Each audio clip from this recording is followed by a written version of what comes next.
The 5.9 Drifter is my bread and butter board. I've been working on this board and it's been inspired from so many different shapes over about the past 6 years. And what I've refined it into is an extremely easy board to ride in average conditions. For example, I live on the Sunshine Coast of Australia and it's generally onshore, small waves, really sloppy wind swell.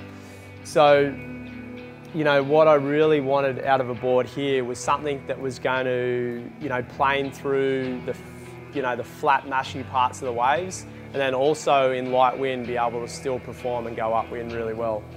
This board goes upwind like no other board I've ever used, and the only thing I would say is a holdback on this board is when the waves do get bigger and more critical, it is quite hard to go straight up and down in the pocket.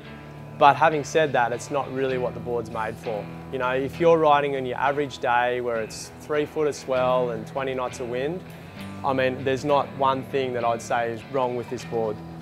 It comes with a EPS high density foam and is finished with an epoxy resin and fiberglass.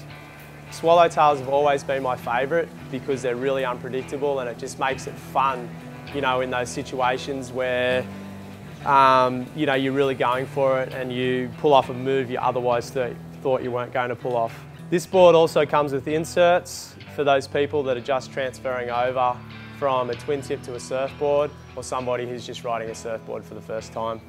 The Drifter has got the flattest rocker out of all our boards, and this is purely because I want it to be a super fast board and I want it to be able to motor through those flat, mushy sections on the waves and then also have great upwind ability. The Drifter has a huge amount of concave through the tail. The reason why I've put so much concave through the tail is just for speed and also being able to go from rail to rail, throughout that speed. When you look at it, you go, wow, there is a huge amount of concave there. How does that work? But for some reason it works and it just feels amazing under your back foot when you're doing those really big, long, drawn out carves. This board is sort of meant more for like shooting out of a really tight pocket and just holding a really big rail opposed to going straight up and down in the pocket. Because the rocker is so flat and it has such good surface planing area, you can hold the carves so much longer than normal. And for me, and I guess where the name inspired from being the Drifter is because it just drifts different lines. You actually surf it different, to other boards normally in terms of places that you'll be on the wave or lines that you actually draw with the board.